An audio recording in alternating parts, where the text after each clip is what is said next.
All right, good morning, people. Bob back once again. Let's get ready to break down some Bitcoin. Hey, so what the weekly chart in front of us here, you can see obviously that this week has been good to start. Coming up against probably a little bit of resistance here. We've reclaimed 19.2, which is what we were looking to accomplish. And a couple of other numbers in there too, but on this specific chart, we reclaimed our 19.2. Maybe just a few things that I won't even call them concerns per se, but just a few things that I'm looking at that still don't say we're quite ready to make it an immense move to the upside, but to the point of something we've been talking about here, that cross is taking place. The price action is already trying to work its way up to there.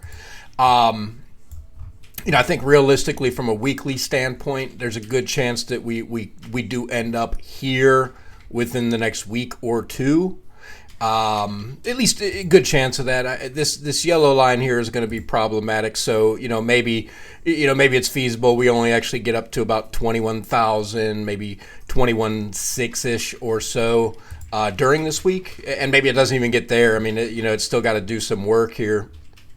But I think those would be realistic numbers to be looking at here. Again, with the idea that this is probably not going to shoot all the way up here this week, although it could. We got you've got this drop here. You've got a drop here. Maybe there is one more that comes sweeping down in here at some point. But again, for right now, you just look at what's in front of you. We got the long opportunity that we wanted. We're in that trade. We've been in and out of it several times already, but got what we wanted there, and now just looking for potential retest locations and then upside moves. Got a measured move right now, probably to about a 20,900 range, maybe slightly above that. And then, like I said, the reality is if we even get anywhere near here, maybe we could wick up above there this week, but the likelihood that it closes out the week above here seems pretty slim to me. And even here might be problematic. So right now, kind of looking at upside into the 21K range, and then potentially rolling back down. Now the question becomes, later down the line, maybe 2 weeks from now, does this thing actually roll down out of here and give us like maybe a giant bear trap of sorts, because if you lose this rounded bottom, the assumption will be that this thing's about to come off the rails. And this is about where it would take place at typically in terms of percentages through the rounded bottom. So, you figure you could possibly come up to here and then just get smacked down. It's going to clear out all the people that had longs that they opened just the way we did, right? Like, you're going to open up your long basically, say here, set your stop loss down just here. Well, if that gets taken out, then obviously a lot of people are out of their trades. We'll see what happens. It's again, this is a weekly time frame. We're very short time frame into the week. Kick over to the daily, and we'll kind of take a look at that. I'd said to you guys the other day, the chances are pretty good if we could keep this thing green, we would probably see close to a 10% move out of Bitcoin within a few days, or I think I said up to about 13%.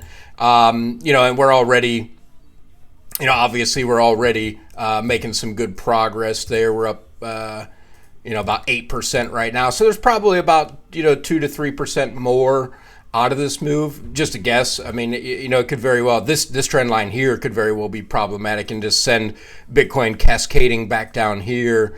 Do I think that's going to happen? Probably not.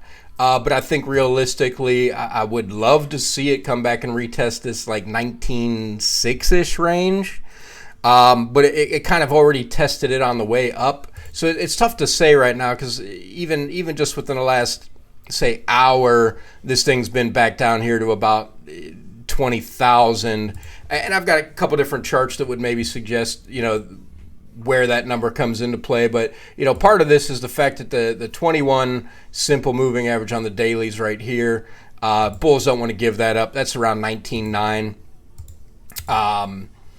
Could it possibly come down and just And maybe it could be tomorrow even. It could wick all the way down here and then pop all the way back up, then sell off. A lot of ways this thing could go, but if you take what typically happens in a rounded bottom pattern, you get one of a few things that kind of plays out, and typically there's this trend line that kind of caps out the top of it initially. So if you count this one, then maybe Bitcoin finds a way at some point between here and say like here to get all the way up to this 23K range. That would be great, because that would signify that we actually have a slight uptrend possibly starting here. I mean, we've got one here, but then this would be a more macro uptrend. So if we can get up here, even if we come back down to retest all the way at 20,300 or so, that's a huge sign, because then you would definitely get your macro high or low. And so we shall see how it plays out. But as of right now, again, kind of looking at about 21K as the current upside impulse move. Downside, I'd like to think that it won't fall below 19.4 at this stage. But again, who knows? I think that's probably the most realistic place, though. 19.2 maybe, but it's already got the back test there. So I doubt that today we would see anything that would qualify as a back test there. Again, volatility here. Bitcoin getting pushed back down a little bit now. Again, I am realistically looking forward to kind of come back and tap these levels here, whether it's today actually or it happens tomorrow. Again, whenever it happens, I would like to think that it could come back down into this range, 19.7-ish, and again maybe even 19.4. So that's pretty well takes care of that. Taking a look at the 4-hour chart here, again, you can see measured moves basically hit. Maybe it's again it's probably slightly higher than that. Kind of taking a look at it here. But for the most part, it's hit this particular measured move. And again, here's our other trend line that's a big deal. On here, it's around 21.5. But really, you can look at the chart and just kind of look at the general support and resistance, right? So this level here, this 19.5, had been flipped into resistance for this entire time period here. So basically, granted, it's not a huge time period, but 9 days or so, other than this one mega pump here, but that doesn't count. So it had fallen below there, it continued to hold this low, couldn't break above here, finally did. At some point, you will come back and back test that number. So 19.5 seems fairly logical to retest. And again, that lines up fairly well over here. Now, the thing is, once Bitcoin starts these impulse moves, especially on a more macro scale, you don't tend to get those retests when you would like to see them happen. So looking at the 4-hour here, the bulls are probably going to guard this $20,000 level pretty hard, which again, now that we've taken over 19.7, and you can see where that has become support in these areas here. Now that we're back there, I think that's probably the more realistic level in terms of kind of looking at if you wanted to look at like if you wanted to kind of take a look at potential back test, that would be a good level. And then also, like I said, 19.5. But again, you've got probably 4-ish levels here that could potentially hold up. 20K, 19.7-ish, and then 19.4-ish. 500 somewhere in there, but those would be the levels that you'd look at as far as with this uptrend we've got going here. Those would be the levels you'd consider as potential locations. So outside of that, now also too, I guess we could do one thing here, and just if we kind of looked at this and used just a Fibonacci analysis on this. You look for a 1.618, which I believe is being covered here. Let's see. Yeah, it's a little tough to see on this chart, but This was an interesting one here because this is the chart I specifically used for 4-hour purposes, and I talked about this yesterday. I said, man, we lost this trend line.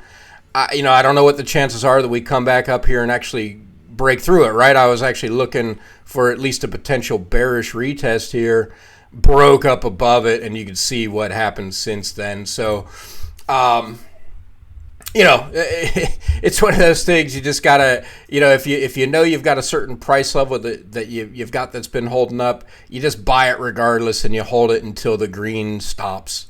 And that's really the main key there, is that you just gotta take that approach with it. Like I said, I could have just assumed this thing would continue to fall and avoid this altogether until it came down, or potentially be short when it got to this point, which, again, in my mind, it looked like it would have been right there if that thing would have rolled over. But again, that's the beauty of TA. You gotta combine everything together to really see the bigger picture. So 4-hour here again. I don't know. It probably finds some way. Yesterday on the hourly chart, Bitcoin just found a way to hold the 200 moving average on the hourly chart. Maybe Bitcoin just finds a way to hold it here today as well on the 4-hour, at which point, maybe we start getting something that maybe looks a little like this, except, obviously right now we're not below it. So maybe you kind of get just a slight rounding to the top here. It kind of comes back down and back tests this level a few times and then off and running again, potentially. Otherwise, you've maybe got a decent trend line here that you could look at.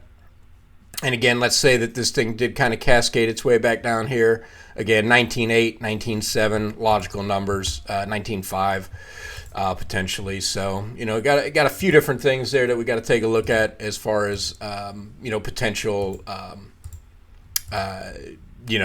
bounces, if you will. So, and again, all this support and resistance tells you where you can look for it. Now, here we've got this line here, 20,287, and that one I pretty well marked as a 4-hour support resistance. So if Bitcoin breaks that level, well then, if it breaks and holds it specifically, say on like a 4-hour basis, if you do that, all of a sudden now your next major level of resistance is probably coming in here, 20,700 ish. And that's probably the next move that will be made, depending on, again, how far down it needs to retrace first. Now, all that being stated, again, we're way up here in overbought territory once again. This is what it looked like last time we were there. Still got some mega action that came in. Again, feasible that it does something very similar and just kind of hangs out up here and then finds a way to push itself up into this range. Within the next few days. What's that? I mean, that would be by the beginning of October potentially. So, again, it's never 100%. It's always this could happen or this could happen. Now, on the hourly here, you can see that again, Bitcoin doesn't the bulls don't really want to give up this level, and you can see that they are in fact trying to defend it on the hourly chart. It's logical for them to continue to do so. Does it bounce off of here and then find its way up here? Feasibly speaking, again, I'd like to see it come back down here just to add to the bags, but what it's going to actually give us versus what we would like to see, two different things. And again, same concept here. Keep in mind the hourly is in way overbought territory. Here's what it looked like last time it made its way up there. You got this kind of rounding. It bounced, pushed, and that kind of capped out at some overhead resistance. Came back down one more time, and then pushed again before kind of rounding out the final move. So if you figure if that happens, then again logically here, if that same concept played out, you probably do come up into here or here. You potentially come back down to retest here, and then you don't lose this level again before making that final move up to here, which again, all of those things could play out. But I do think that, at least potentially over the next 48 hours, this is probably a number that we come pretty damn close to. And again, support and resistance right here, you can see just how important this level is. Other than this time period right here, Bitcoin has been below that level basically since about a month ago. So it's basically been held under this level for approximately a month, minus this one mega pump right here. So we shall see. But zooming in on the shorter term time frames, getting all the way down to the granular, say 15-minute level. Let's go ahead and just do a quick look here. So I had a few different looks on this one. Here, well, let's get down to the 15-minute. There we go. So we got the 15-minute here. A couple potential trend lines that could come into play here. I think it's safe to say that this actually worked out fairly well as its own little rounded bottom. So again, if you wanted to just kind of take into account what you think you might have had here. All right, well, maybe that was a rounded bottom. The measured move would have been right about here. Yeah, I got stopped out right there. But then we had the larger pattern breakout as well, which was this guy. Again, we could measure that out. Boom, boom. There it is. And again, this is what it's all about right here. I mean, you just, measure it. Here it is. It's fairly straightforward, actually. But either way, this is where we're at the moment. We've talked about some downside and some upside targets. Lot of volume that came in yesterday. So, you got to feel pretty decent about what's going on out here at the moment in terms of, I guess, market participants kind of seeing an opportunity. Now, the question is, did all that volume come in an effort to kind of show one thing and then we're going to get something else? Are we going to come crashing right down through? I don't know, but at least for the moment, we've got some really nice upside, and we're just going to enjoy that while we've got it. Again, we're looking basically here up for potential opportunities, and I would say realistically, even if it did come down, the likelihood that it came down below this level, because again, you want to keep bulls and bears on their toes. So ideally this level just holds up if it even comes back down that far. But potentially if it did come all the way back here, this still gets you a back test of that trend line. Plus it keeps you within the rounded bottom pattern. So at the absolute lowest, 19.2. But if you get down to there, then you got to question if you can get back above 19.4 in the immediate future. So, but that's pretty much it, people. We appreciate you as always. Let's go. Let's go. Let's get this thing going. And actually, you know what? Let's do one more thing here. Just as a curiosity. For anybody who likes to follow the stock market, here's the S&P 500 index. You got a lot of people calling for this thing to fall down to 3,000, which, I mean, it's feasible. It's certainly feasible that it would. But here's the thing, and looking at the bigger picture, I mean, on the weekly, this thing's a hard sell, right? Like, there's no end in sight based on the way that looks, and especially when considering that this is Heikin-Ashi candles, it shows the extent of the pressure, right? Like, it's not until you get candles like this that you might see a reversal. We don't have anything that looks remotely like that, but what I think that, unless we get some sort of major sell-off, and I'm talking, maybe we lose this level, everybody panics and they actually sell. That's the only way I see it getting down here. And at that point, it would end up looking a lot like the COVID-19 sell-off,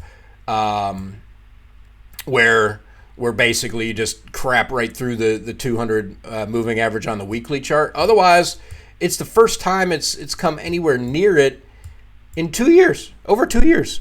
So what's the likelihood that it just crashes right through it again? I feel like it's fairly slim. I mean, if you look back in history, you touched it here. This was the first touch on it. And then the second touch is the one that fell through. Here, we never quite got down to it. It's right here. So I have a feeling that we're going to, even if we see something wick all the way down into this 3,500 range, I see this thing reversing course hardcore right after that. Because in essence, what you have here, at least potentially, and this week may still stink. I mean, it may not crack back up at all this week. But essentially, what you've got, you had this bullish move, and now you've got this kind of flagging pattern on the RSI here. So it's very feasible that this thing, in fact, will just go ahead and rip off and take off, similar to what Bitcoin kind of did yesterday. Because you got this low here. Here's the low. Here's the RSI low. Low here, RSI low. This low is definitely higher than this one. So this is potentially got some bullish divergence that will income here. And again, I'm just kind of pointing this out because at the end of the day, all of these major markets do have some sort of confluence between them. Now, as far as Bitcoin goes right now, you can see we are in fact selling back off a little bit here into the 20K range. Again, some bullish divergence, possible 15-minute double bottom there. So you potentially could see something, a positive move there. But we did lose this particular uptrend line here, which is basically, for all intents and purposes, you could trace that back to over here. Here was the bounce. You kind of round it out, and then the move came. So if we treat that line there as the one that was lost, then potentially you are in fact going to lose this trend line. Because again, that would be the one that corresponds here. Now the fact that it's still way up here while this line is way down here tells me that it's very feasible this line could be the one that still holds up. And again, that puts us right back into where we want to be, somewhere in that 19.9 range, 19.8. But again, a lot of things that could happen there. Nothing's ever a given, of course. But hey, as always, and now I actually will go ahead and wrap this up. As always, appreciate you guys out there. Hope you enjoy the content. And I guess just to cover it, I don't typically say this, but always keep in mind I am not a financial advisor. I'm not giving financial advice. Is just to discuss what's going on in the markets, and I know I enjoy it, and hopefully you do as well. And we will talk again tomorrow.